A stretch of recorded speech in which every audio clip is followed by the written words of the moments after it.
మండలానికి నాకు అనుబంధం ఉంది. మీతోటి ఈ ప్రాంతానికి సంబంధించినటువంటి కార్యక్రమాలు చేసే అవకాశం ఆ శ్రీరామచంద్రుడు భగవంతుడు నాకు కల్పించాడు. తప్పకుండా భవిష్యత్తులో కూడా ఈ బయ్యారం ప్రాజెక్ట్ ని ఆ రోజుల్లోనే మీడియం ఇరిగేషన్ గా మార్చాను. కానీ దాన్ని ఇంకా పూర్తి స్థాయిలో చేసి ఎంపీ గారి ఎమ్మెల్యే గారి సహకారంతో మీ కాలంలో లైనింగ్ కావాలనే మీ కోరికను తప్పకుండా చేపిస్తానని చెప్పి మనం ఈ సందర్భంగా మనం చెప్తున్నాం.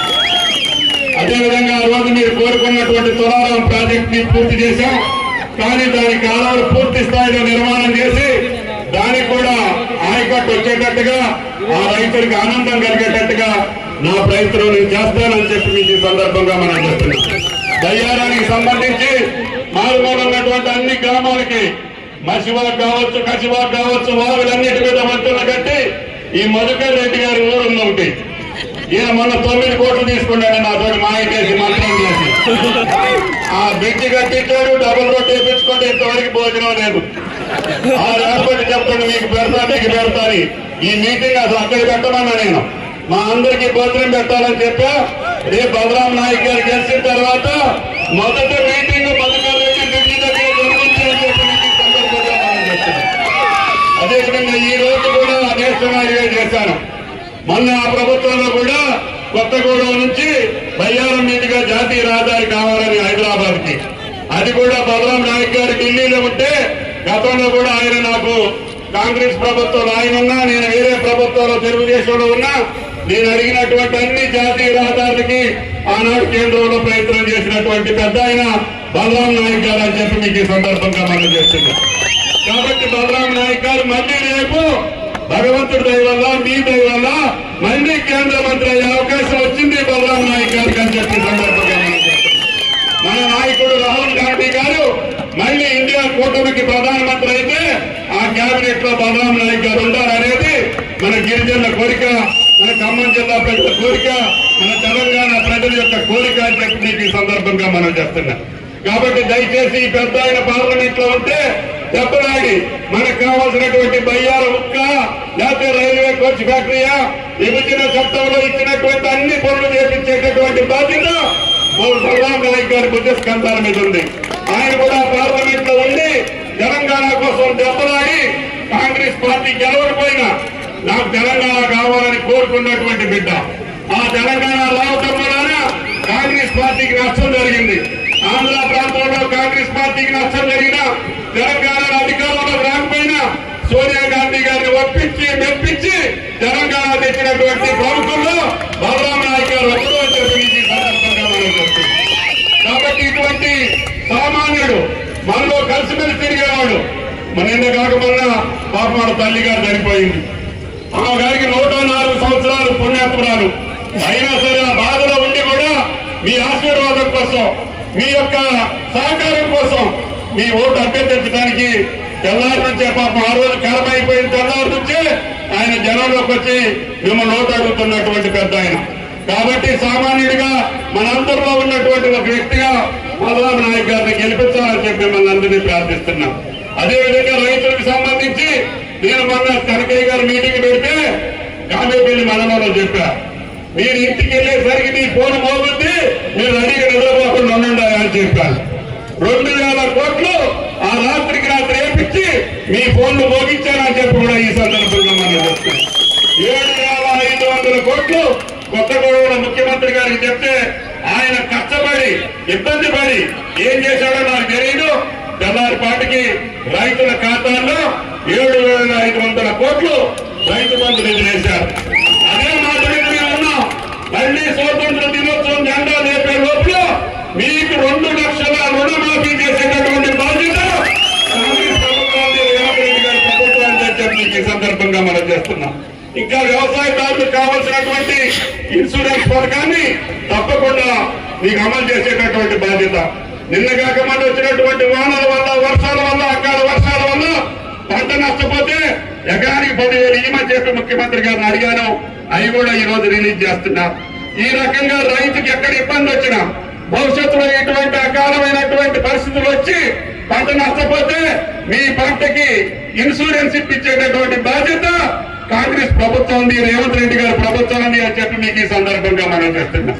కాబట్టి భవిష్యత్తులో మీరు కట్టే ప్రీమియం కూడా, ఇన్సూరెన్స్ కంపెనీలు కట్టాల్సిన డబ్బు కూడా ప్రభుత్వంతో కట్టించి అరెకరమన్నా, ఎకరమన్నా, 5 ఎకరాలున్నా, 10 ఎకరాలున్నా మీ పంట నష్టపోతే ఆ పంట నష్టాన్ని ఇప్పించే బాధ్యత కాంగ్రెస్ ప్రభుత్వం అని చెప్పి ఈ సందర్భంగా మనం చేస్తున్నాం.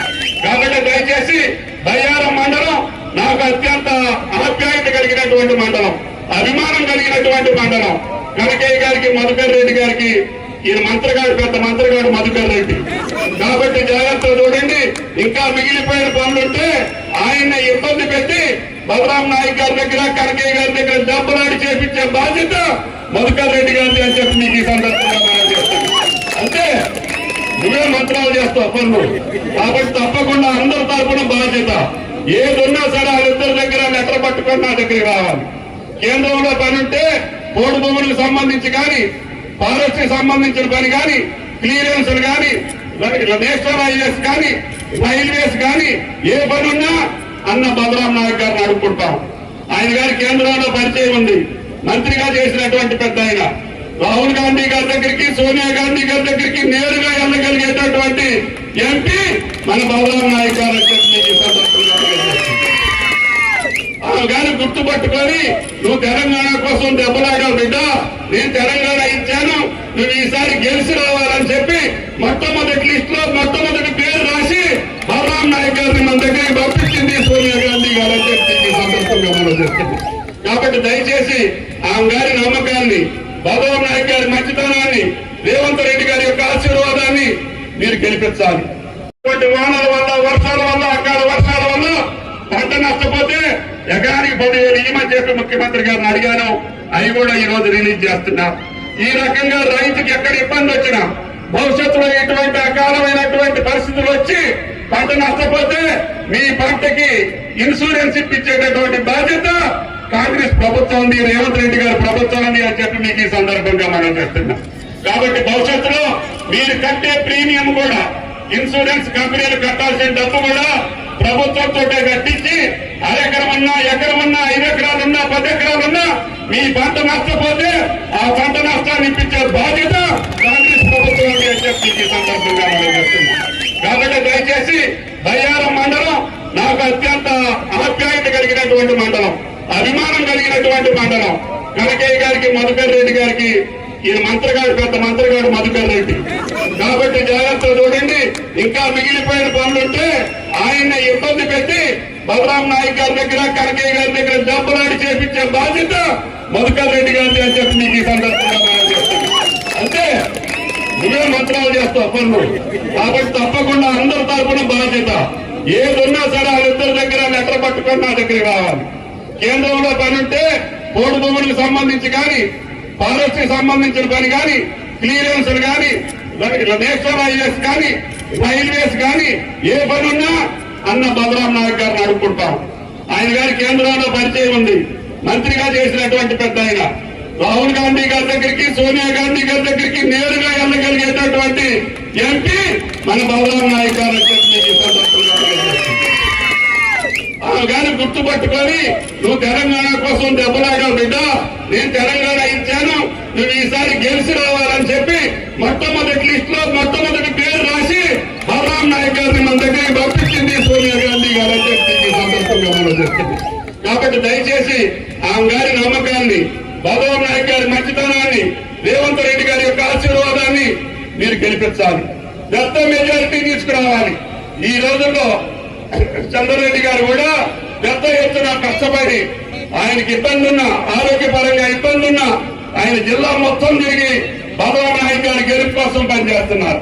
కాబట్టి ఇటువంటి పెద్దల యొక్క ఆశీర్వాదం, మీ యొక్క ఆశీర్వాదంతో బలరాం నాయక్ గారు 13వ తారీఖు హస్తం గుర్తు మీద ఓటేసి గెలిపించండి అని చెప్పి ప్రార్థిస్తూ, భవిష్యత్తులో ఏ అవసరం ఉన్నా, రాష్ట్ర ప్రభుత్వంలో మీకు ఏ పని కావాలన్నా కనకయ్య గారు చెప్పిన పనులు చేపించే బాధ్యత నాది అని చెప్పి మీకు ఈ సందర్భంగా మనం చెప్తున్నాం.